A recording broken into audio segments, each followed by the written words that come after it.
네, 예수께서 배 타시고 거라사의 지방에 가셨습니다. 그래서 배에서 내려오셨을 때 이 군대 귀신 들린 자가 예수님께 왔습니다. 이 사람은 어떤 사람이었냐면 이 군대라는 귀신은 레기온, 로마가 이스라엘을 지배하고 있었을 때 군단의 이름입니다. 로마 군대, 한 군단. 병사가 6천 명 정도 됩니다. 그러니까 이 큰 그 군단인데 그 병사들이 많았죠. 그 군대 귀신이 이제 들어왔어요. 전쟁하다 이제 죽었던 모양이죠. 그런데 2,000마리나 이제 들어와서 2,000마리가 돼지떼한테 들어가서 돼지가 바다로 내리 달아서 이제 몰사했습니다. 다 죽었어요. 근데 이 사람은 여기 성경에도 있지만 너무 그 의지가 귀신한테 뺏겨가지고 정상적인 삶을 살 수 없는 사람입니다. 그러니까 성경 5절에 보면 밤낮 무덤 사이에서나 산에서나 늘 소리 지르며 그랬어요. 돌로 자기의 몸을 해치고 있었더라. 그러니까 뭐 자기 의지가 없으니까 귀신의 의지가 드러나면 소리 지르고 또 괴로우니까 막 소리 지르고 시도 때도 없이 밤낮으로 소리 지르는 거. 또 돌로 막 자기 몸을 해하고 자해도 하고 이런 사람입니다. 그러니까 참 불쌍한 사람이죠. 정상적인 삶을 살 수 없는 사람이에요. 제가 지난주 내 길을 지도하시리라 그 설교를 한 다음에 고민이 좀 많았습니다. 왜 고민을 했냐면 설교를 잘못해서가 아니라 마음을 다해서 하나님 의지하고 그 다음에 자기 명체를 의지하지 않고 범사에 하나님 인정하면 우리의 길을 지도하시죠. 그런데 마음을 다해서 어려운 일이 있고 감정이 복잡하고 생각이 여러 가지가 있는데 마음을 다해서 하나님께 기도하면서 하나님의 뜻이 완전히 설 때까지 인내하면서 기다리는 것은 어려운 일입니다. 우리 보통 이 신앙생활하는 분들, 오래되신 분들이 많은데 어려운 일이 생기면 기도를 할 때가 많습니까? 안 할 때가 많습니까? 조용한 이제 기도를 하면은 좋은 긍정적인 답이 나오는데 거의 기도 못해요. 이 시대의 그리스도인들이 과거에는 문제만 있으면 뭐 보따리 싸들고 금식 기도 가가지고 해결받고 나오죠. 근데 지금은 금식 기도하는 분은 거의 없고 평상시 그냥 습관적으로 기도하는 분도 극소수입니다. 기도의 때나 와가지고 기도하면 그것도 이제 감사한 일이죠. 그러니까 하나님 말씀도 잘 알고 신앙생활도 예배는 빠지지 않고 나오고 봉사도 하고 헌금도 하는데 기도는 이게 일주일에 1시간 하기도 어려운 분들이 많아요. 그래서 성경 공부 우리가 기본적인 거 하는데 기도에 대해서는 3주 동안 했습니다. 3번 했습니다. 한 번에 끝내려고 하는데 기도가 그만큼 중요하기 때문에 3번 했는데 습관을 쫓아 기도하는 거 지금 대부분의 그리스도인들이 어려워요. 그런데 어려움이 생겼을 때 문제가 생겼을 때 마음을 다해서 하나님을 의지하고 기도해? 습관이 안 돼 있으니까 이게 어려운 거죠. 또 마음을 다하려면 의지가 있어야 됩니다. 믿음도 있어야 됩니다. 그런데 갈수록 의지와 믿음이 강해지고 있습니까? 약해지고 있습니까? 약해지고 있단 말이에요. 그 지난주에 결정장애 이야기를 했는데 무언가 하려고 할 때 결정을 못하는 사람들이 많이 늘어나고 있지 않아요? 근데 그것도 어떻게 보면 좀 수준 높은 거예요. 왜? 의지가 있으니까 뭘 하려는 욕구와 의지가 있으니까 식당에 가서 메뉴를 고르려고 하는데 못 고르는 거 아닙니까? 옷을 사야겠다는 의지가 있어서 인터넷에 들어가서 찾건 매장에 가든지 간에 가는 거 아닙니까? 그런데 결정을 못하는 것이 문제죠. 그런데 제가 지난주 설교한 다음에 계속해서 고민되는 것은 뭐였냐면 문제가 있을 때 마음을 다해서 하나님께 기도하는 것은 극소수고 그 다음에 의지가 있더라도 결정하지 못하는 사람들이 많은데 그러면 의지 자체가 없는 사람들은 어떻게 하냐 이거예요. 기도는 두 번째 친다 할지라도 무엇을 하려는 의지 욕구 자체도 없이 절망 가운데 사는 사람들은 어떻게 하냐 이거예요. 그런 사람들이 자꾸 생각이 났어요. 마음을 다하고 하나님을 의지하고 성경도 보고 말씀도 붙들고 인내하고 여기는 의지가 강한 사람만이 할 수 있어요. 그만큼 믿음이 있는 사람만이 할 수 있어요. 즉 의지가 있는 것과 믿음이 있는 것은 뗄래야 뗄 수 없습니다. 하나님 말씀을 믿는 거 아닙니까? 기도하면서 하나님을 의지하는 거 아닙니까? 그럼 자기 개인의 의지가 있을 때 할 수 있는 겁니다. 의지가 약한 사람은 못합니다. 근데 약한 정도가 아니라 아예 의지 자체가 상실된 사람들. 힘들어요. 뭘 하려는 욕구도 없죠. 지금 이 사람은 자기 의지를 귀신한테 다 뺏겼어요. 그래서 자기 자신의 삶을 살 수가, 정상적인 삶을 살 수 없습니다. 그러니까 사람들이 쇠로 막 묶어놓은 거 아닙니까? 쇠줄로, 쇠고랑 차가지고. 그러니 개도 그렇게 안 묶어놓는데 요새 개를 얼마나 위합니까? 자식보다 이쁘게 키우지 않습니까? 얼마나 많이 투자합니까? 그런데 짐승만도 못하게 쇠로 막 묶어놨어요. 고랑 채워가지고. 근데 막 귀신의 힘, 괴력이 나타나니까 그거 다 끊어버리고 소리 지르고 다니고. 그럼 가서 또 묶어놓을 거 아닙니까? 그 무덤 산속에다가. 요즘이야 무덤 있는데 화장장으로 다 예쁘게 다 꾸며놨죠. 과거 무덤 누가 쳐다봅니까? 무섭다고 쳐다도 안 보죠. 그러니까 사람들 가지도 않는 곳에 격리시켜 놓은 거예요. 쇠사슬로 묶어놔가지고. 얼마나 비참합니까? 죽지 못해 사는 겁니다. 그런데 이 사람이 예수를 만났어요. 근데 왜 이 말씀이 자꾸 생각나냐면 귀신이 떠나가가지고 이 사람이 고침받고 자유게 됐죠. 정상이 됐습니다. 그것 때문이 아니라 그건 우리가 잘 아는 말씀인데 19절의 말씀이 자꾸 생각난 거예요. 19절에 18절부터 보시면 예수께서 배에 오르실 때 귀신 들렸던 사람이 함께 있기를 간구하였으나 고침받고서 주님과 함께 있기를 원했습니다. 그런데 허락하지 아니하시고 그에게 이르시되 집으로 돌아가 주께서 내게 어떻게 큰 일을 행하사 너를 불쌍히 여기신 것을 네 가족에게 알리라. 주님이 어떻게 큰 일을 행하사 너를 불쌍히 여기신 것을 가족에게 알려라. 즉 예수님이 이 사람을 불쌍히 여기셔서 큰 일을 행하셨다는 겁니다. 이 말씀이 계속 생각나는 거예요. 계속. 주님께서 이 사람을 불쌍히 여겼어요. 사람들은 같이 살기 어려우니까 격리시켜놨죠. 근데 주님께서는 가까이 하시고 귀신을 쫓아시고 이 사람을 치료해 주셨습니다. 왜? 능력이 많아서 그 능력 과시하려고? 자기가 능력 있다고 능력 과시하려고 병 고치고 귀신 쫓으려는 사람들이 있어요. 그런 식으로 접근하면 안 됩니다. 내가 힘이 있으니까, 돈이 있으니까, 믿음이 있으니까, 영감이 있으니까, 영역이 있으니까, 병 고치는 능력이 있으니까 그거 과시하고 사람들한테 보여주려고 하지 마시기를 바랍니다. 왜? 그 사람은 반드시 넘어지고 깨지고 자빠질 수밖에 없어요. 하나님이 붙들어 계속 사용 안 합니다. 그래서 탁월한 능력 있는 자들이 어느 순간에 버림받는 경우가 있습니다. 왜 그럽니까? 겸손했을 때 하나님이 능력을 주셨는데 약한 자들을 불쌍히 여길 때 이와 같이 하나님이 크신 능력을 그를 통해서 나타나셨는데 자기가 능력 있는 줄 착각하고 능력은 하나님이 있는 것인데 그 능력을 자기 것이라고 생각해서 교만해졌을 때 하나님께 버림받을 수밖에 없어요. 그러니까 예수님이 불쌍히 여기셨거든요. 불쌍히 여기셨을 때 크신 능력을 행하셔서 2,000마리나 되는 귀신이 떠나가고 깨끗이 나음을 받았습니다. 이게 자꾸 생각나는 거예요. 일주일 동안. 하나님을 의지할 수 있는 의지가 없는 사람. 마음을 다 쏟기는커녕 기도할 힘도 의지도 없는 사람. 하루하루 살기가 힘들게 사는 사람. 이 사람들이 자꾸 생각이 나는 거예요. 얼마 전에 어떤 친구가 이제 물건을 사는데 물건을 못 사요. 사보지도 않았고 결정을 잘 못해. 의지가 약해가지고. 그런데 어떻게 마음을 먹었습니다. 의지를 발동해가지고. 그래서 인터넷 뒤지고 매장 뒤지고 뭐 해가지고 결정을 했어요. 뭘 사야 되겠다.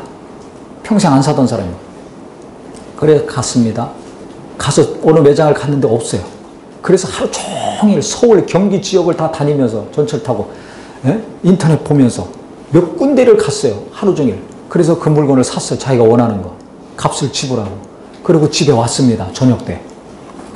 저녁 때 와서 집에 딱 보니까 자기가 분명히 여기저기 다니면서 하루 종일 찾아서 값을 지불하고 물건을 가지고 왔는데 집에 와서 보니까 그 물건이 없는 거예요. 어디로 갔을까? 가만히 곰곰이 생각해 보니까 생각이 안 나.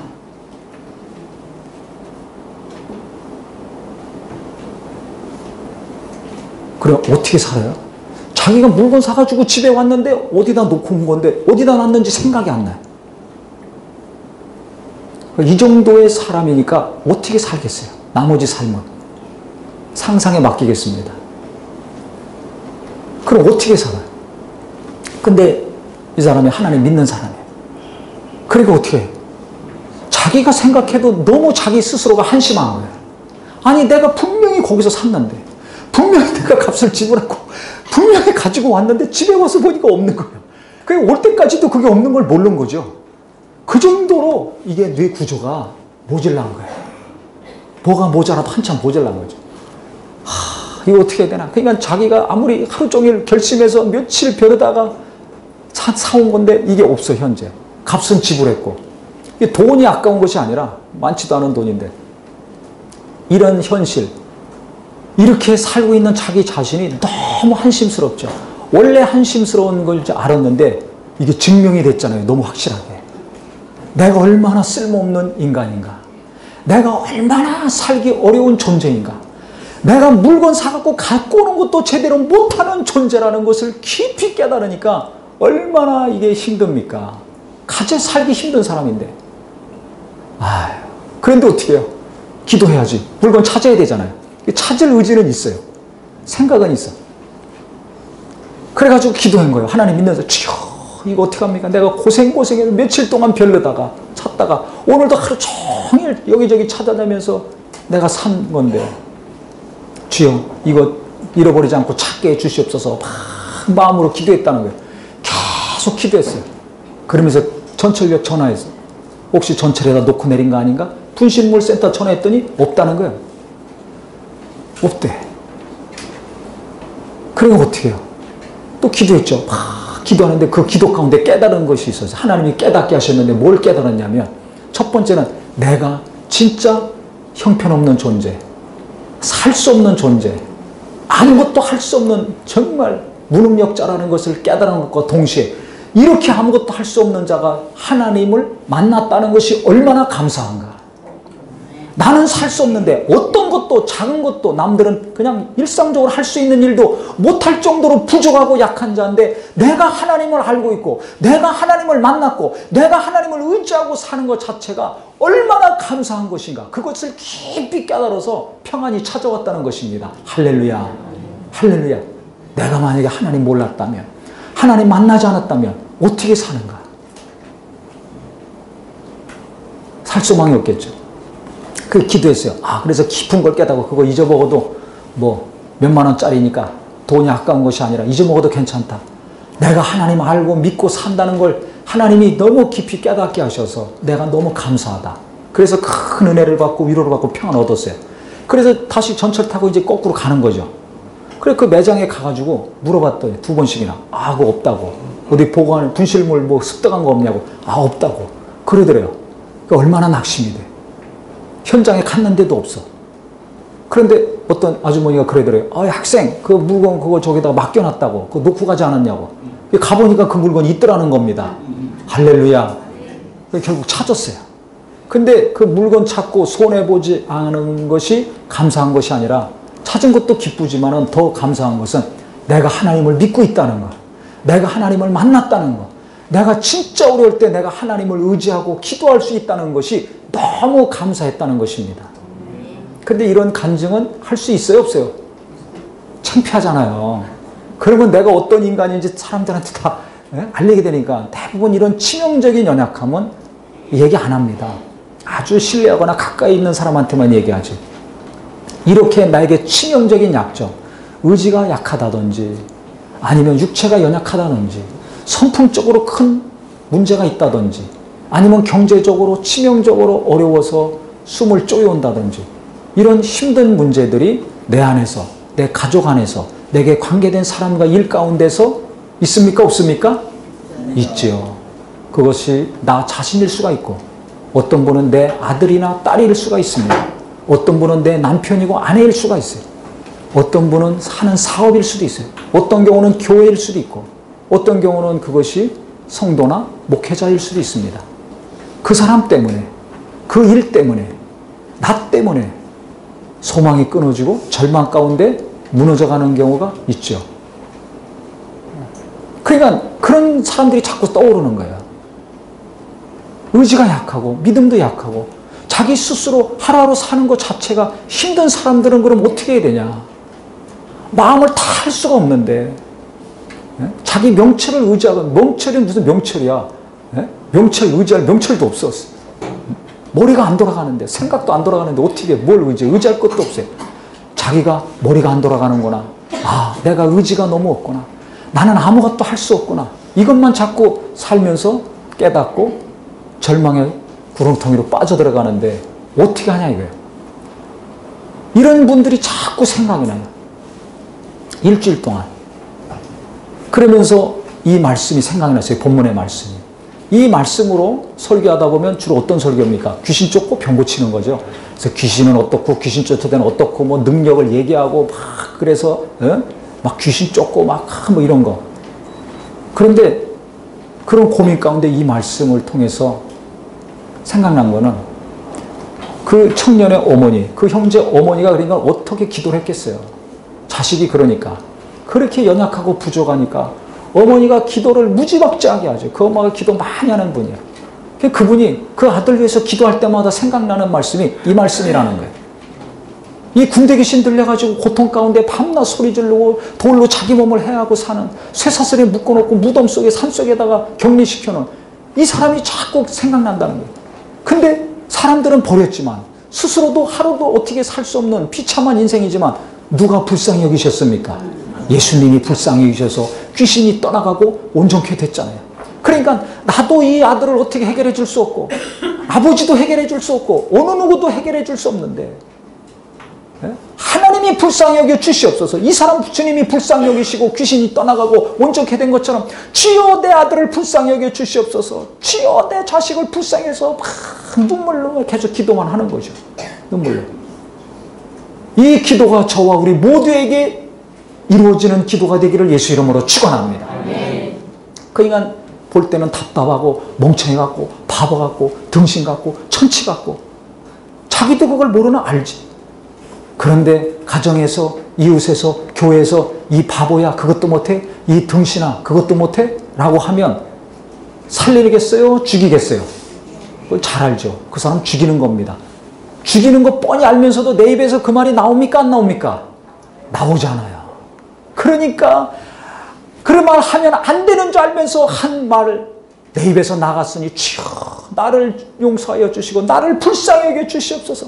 내가 내 자식 살려야 되는데 내 남편 내 아내 위로하고 도와줘야 되는데 저 연약한 성도 불쌍히 여기고 기도해 줘야 되는데 오늘도 내가 정죄하고 비난하고 내가 화냈습니다. 나를 불쌍히 여겨 주시옵소서. 왜? 그렇게 하면 안 되는지 뻔히 알면서 나도 모르게 입에서 나오잖아요. 그렇게 하면 안 되는지 뻔히 알면서 나도 모르게 그렇게 행동하잖아요. 그런 나를 하나님 불쌍히 여겨주셔서 나도 나를 어떻게 못합니다. 나도 내 성품을 내 행동을 어떻게 할 수 없사오니 주여 나를 불쌍히 여기시고 고쳐주시옵소서. 내 성품을 내 행동을 내 생각을 긍휼히 여기시고 나를 온전케 하여 주시옵소서. 나를 불쌍히 여기달라는 기도가 있기를 예수 이름으로 축원합니다. 왜? 그게 하나님의 은혜로 고쳐져야지.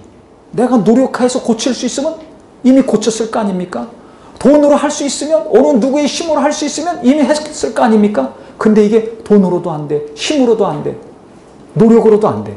오직 하나님의 은혜가 임해야 됩니다. 하나님이 만져주시고 치료해 주셔야만 됩니다. 그렇기 때문에 내 치명적인 연약함, 남의 연약함만 보고 정죄하거나 분노하거나 흥분하지 마시고 내게 어떤 약점이 있는가? 어떤 치명적인 연약함이 있는가? 나도 어느 누구도 해결해 줄 수 없는 그 문제를 하나님 앞에 내놓고 주여 나를 불쌍히 여겨달라고 기도가 시작되기를 바랍니다. 저도 설교하기 전에 항상 하는 기도가 있어요. 밑에 앉아가지고 주여 저를 불쌍히 여겨주시옵소서. 저를 불쌍히 여겨주시옵소서. 어린아이들도 은혜 받아야죠. 멀리서 오시던 가까이서 오시던 은혜 받으려고 오신 분들이니까 하나님이 은혜를 주셔야 됩니다. 하나님이 은혜를 주셔야 됩니다. 성령이 역사하달라고 저를 불쌍히 여기시고 큰 은혜를 내려달라고 막 간절히 기도해요. 그럼 막 눈물이 나올 수밖에 없어요. 왜? 제가 제 자신을 알거든요. 제가 얼마나 부족하고 연약한지를 너무 잘 아니까 하나님만 의지하는 거예요. 저를 불쌍히 여겨주시옵소서. 불쌍히 여겨주시옵소서. 성령이 친히 말씀하시고 은혜 받게 하시고 위로 받게 하시고 소망을 얻게 해달라고 막 몸부림치는 거죠. 그러니까 자기 자신의 연약함이 있으면 그 연약함 때문에 낙심할 때도 있지만 낙심하고 좌절만 하지 마시고 주님은 이렇게 불쌍히 여기시고 큰 일을 이루시는 분이니까 나를 불쌍히 여겨달라고, 내 아들을 불쌍히 여기시고 내 남편을 불쌍히 여기시고 내 아내를 불쌍히 여기시고 내 부모 형제들을 불쌍히 여기달라고 기도하셔서 하나님이 크신 역사가 내 남편, 내 아내, 내 자녀, 부모, 형제들에게 임하기를 예수 이름으로 축원합니다. 예수 이름으로 축원합니다. 그때 무엇인가 이루어지는 거예요. 그 어머니가 그렇게 그 자식을 위해서 불쌍히 여기달라고 이렇게 시도 때도 없이 소리 지르고 돌로 자기 몸을 치는 그 사람, 주님이 불쌍히 여시고 고쳐주신 것처럼 내 아들 고쳐주시고 불쌍히 여시고 도와달라고 하니까 하나님이 도와주시겠어요? 안 도와주셨겠어요? 도와주시죠. 그러니까 의지도 좀 생기고 돕는 자들도 생기고 일거리도 생기고 물질도 생기고 일이 넘쳐서 다른 사람에게 나눠줄 정도로. 할렐루야, 할렐루야. 그렇기 때문에 우리가 내가 아무리 부족하고 약하다 할지라도 내 자식이 아무리 부족하고 형편없다 할지라도 긍휼히 여기는 마음이 있다면 그 중심을 보시고 하나님은 큰 일을 계획하실 것입니다. 포기하지 않고 계속 긍휼히 여기는 마음으로 기도한다면, 정죄하고 분노하고 야단치지 않고 계속 불쌍히 여기고 기도한다면 하나님의 영광을 볼 수 있을 것입니다. 누굴 통해서? 연약한 자식을 통해서, 연약한 나를 통해서, 부족한 목사님을 통해서. 저렇게 연약하고 정말 교만해서 자기 잘난 줄 알고 코가 머리 꼭대기에 앉아있는 저 교만한 성도를 통해서 하나님의 영광을 볼 수 있을 것입니다.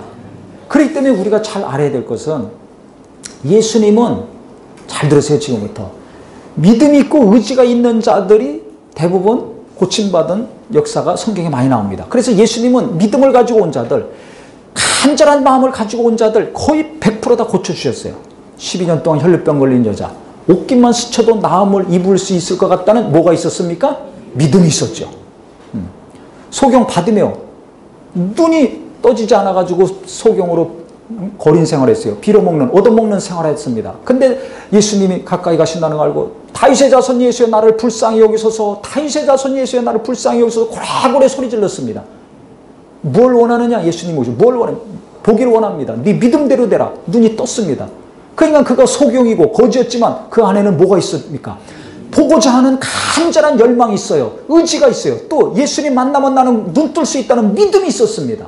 그러니까 의지도 있고 믿음이 있던 자들이 다 눈도 뜨고 병도 낫고 회복이 됐습니다. 친구 살려야 되겠다, 예수님께 데리고 오면 산다는 믿음과 간절함이 있을 때 그들이 지붕 뜯어내서 친구 내리달아서 그 사람 고침받았지 않습니까? 중풍병에서.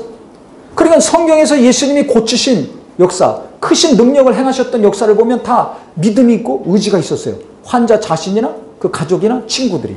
근데 주변에 친구도 없어. 근데 나는 믿음도 없고 의지도 없어.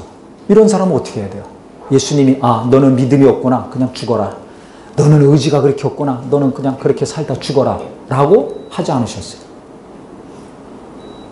의지도 없고 믿음도 없는데, 주변에 도울 사람도 하나도 없는데 예수님이 불쌍히 여기셨기 때문에 놀라운 이적을 행하신 사건이 성경에 여러 군데 나옵니다.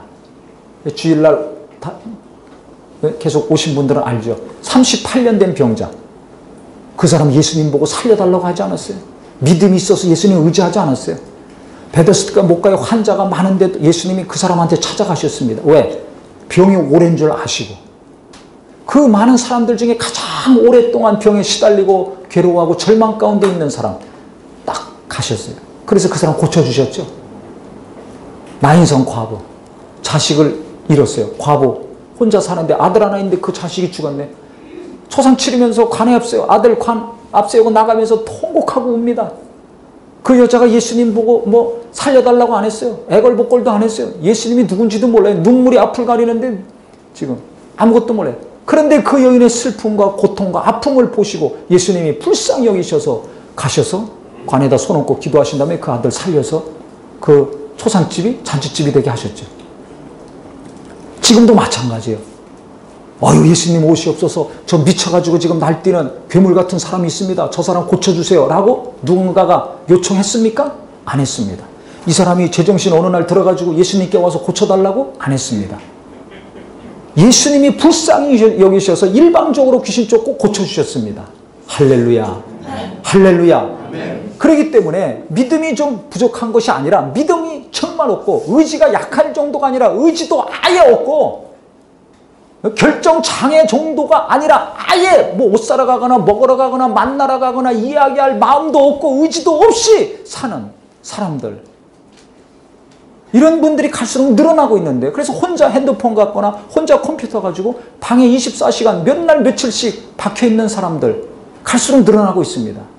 겉으로 보면 멀쩡하고 정상적인 것 같은데 항상 외로움과 좌절감과 우울함을 가슴에 갖고 사는 사람들이 있어요. 이런 사람들이 갈수록 늘어나는데 우리가 그들을 위해서 어떻게 도와야 될 것인가? 불쌍히 여기는 심령이 있기를 예수 이름으로 축원합니다. 그런데 가족들, 자식들을 어떻게 도와야 될 거니까 불쌍히 여기는 마음이 있기를 예수 이름으로 축원합니다. 앞으로 10대, 20대, 30대 새로 예수 믿으러 오는 자라나 주일학교 출신 중에 그런 젊은이들이, 학생들이 갈수록 많아질 텐데 어떻게 그들을 위해서 기도하고 도와줘야 되나? 너는 왜 그것도 못하냐? 우리 때는 이렇게 신앙생활 했는데 너희들은 왜 이 모양 이 꼴이냐? 라고 말하고 생각하지 마시고 내가 기도해 줘야 되겠구나. 저 젊은이들, 저 30, 40대를 위해서, 저 학생을 위해서 내가 불쌍히 여기고 기도해야 되겠구나. 우리가 불쌍히 여기고 기도해야 되겠구나 하셔서 하나님이 큰 일을 행하시는 기도의 응답이 있기를 예수 이름으로 축원합니다. 그러니까 이 시대는 능력이고 똑똑한 것이고 이것저것이 필요한 것보다는 제가 생각할 때는 불쌍히 여기는 마음이 필요한 시대입니다. 돈이 없어서, 건강이 없어서, 외모가, 졸업장이 없어서 우리가 마음이 힘든 겁니까? 그게 아니잖아요. 못 먹어서 힘든 겁니까? 살쪄서 고민이잖아요. 그런 시대는 지났습니다. 지금은 마음이 힘들어서 힘든 거예요. 나도 어떻게 할 수 없어요. 어느 누구도 어떻게 해줄 수 없는 이 마음. 이것이 힘든 거 아닙니까? 부모가 아무리 잘해주고 싶어도 부모로부터 평안과 위로를 받지 못하니까 내 아들, 딸들이 괴롭고 방황하는 거 아닙니까? 내가 자식 잘 키우려고 하면 할수록 아이들이 상처받고 멀어지지 않습니까? 뭐 때문에 그런 거예요? 부모 만나면 마음이 괴로워, 상처받아, 힘들어. 그러니까 멀어지는 거죠. 그럼 무엇으로 이걸 해결합니까? 주여 나를 불쌍히 여기시고 내 아들을 불쌍히 여기시고 내 딸을 불쌍히 여기시고 내 남편, 내 아내, 우리 성도들, 저 목사님, 저 교회 불쌍히 여겨 주시옵소서. 궁일이 여기는 마음이 있을 때 하나님이 일하시고 하나님이 함께 하셔야 내가 평안해지고 내 가정이 평안해지고 나를 만나는 자들이 평안해지는 것입니다. 내 마음에 왜 평안이 없을까? 기도하는데, 예배하는데, 봉사도 하고 헌금도 하고 뭔가 열심히 노력하고 애쓰는데 왜 평안이 없을까? 왜 부부간에, 부모 자식 간에 평안이 없는가? 왜 성도 간에 평안이 없는가? 왜 불화하는 일이, 상처를 주고받는 일이, 분노하고 씩씩거리는 일이 왜 계속 반복이 될까? 그래서 왜 그래요? 내게 궁일이 여기는 마음이 없기 때문에 그렇습니다. 돈이 없어서, 공부를 못해서, 좋은 직장이 없어서가 아니고 뭐가 없어요? 불쌍히 여기는 마음이 없어요. 궁일이 여기는 마음이 없습니다. 그래서 8가지 복에 대해서 예수님 말씀하셨을 때 궁일이 여기는 자는 복이 있나니 저희가 궁일이 여김을 받을 것이며 하나님이 나를 궁일이 여겨주셔야 나를 불쌍히 여겨주실 때 은혜가 임하고 평안이 임하고 무엇인가 하나님의 도우시는 일이 일어나는데 내가 누군가를 궁일이 여기지 않아. 나도 나의 연약함을 궁일이 여기지 않아. 그러면 어떻게 해요? 은혜가 없는 겁니다.